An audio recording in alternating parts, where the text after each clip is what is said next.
Now, the second edition, energy as many faces. Emma sat at her desk, preparing for an upcoming interview. As she flipped through her old thermodynamics notebook, she smiled.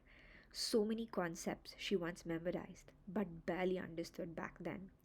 Let me rebuild this properly, she whispered, and she began with the simplest question: what really is energy? Emma flipped to a page where she had scribbled her own story, definitions. The way she used to explain thermodynamics to herself when textbooks felt too cold. A few definitions to remember before we start. Internal energy, which is the tiny energy inside every molecule, their private vibrations and rotations. Enthalpy, the energy a fluid carries with it, its internal energy plus the energy needed to push it forward. Kinetic energy, energy of movement, like how fast a thought runs when she's stressed. Potential energy, energy of position, like standing on a higher floor holding a book. Heat, energy that moves because something is warmer than something else. Work, energy transferred because something is being pushed, lifted, charged, or moved. Specific heat, how sensitive a substance is to temperature, how much energy it needs to warm up.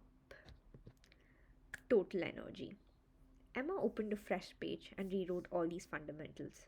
Kinetic energy, the one we just studied, energy of motion, is nothing but half mv square, where m stands for mass and v stands for velocity. Potential energy, energy of position, is mgz, mass, gravity, height. Internal energy, the hidden energy inside the molecules. So the total energy is kinetic energy plus potential energy plus internal energy. It's like CPU, but with a K, which stores all your energy. So that's your trick in remembering. Total energy is CPU, but with a K. Stored versus transit energy. The difference everything depends on. Stored inside a system. So it's internal energy, enthalpy, kinetic energy, potential energy. All these come under stored. Transit, crossing the boundary, which is heat and work. But remember, heat and work are not properties, they are path functions written as delta Q and delta W.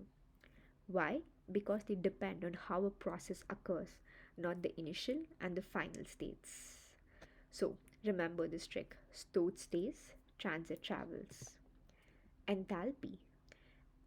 Emma remembered struggling with this formula, so she wrote it in her book. H is equal to U plus PV, where H is enthalpy. U is the internal energy, P is pressure, V is specific volume. With PV is nothing but the flow work, that is the energy needed to push the fluid. Why process engineers use enthalpy? It automatically includes flow work, it makes pump calculations easier, it is used in all property tables: steam, refrigerants, ices, etc. Emma's trick: H is U with the push. The push term is nothing but the flow work, which is PV. Specific heat. Now, there's a lot of confusion between CP and CV. So, CV is no expansion, no boundary work. All the energy goes into heating the molecule U. But constant pressure, CP, system must expand. It needs extra energy. So, CP is greater than CV. What's the ideal gas relation? Which is nothing but, since CP is greater, it will be CP minus CV, which is R. So the trick: pressure needs extra help, so always CP is higher.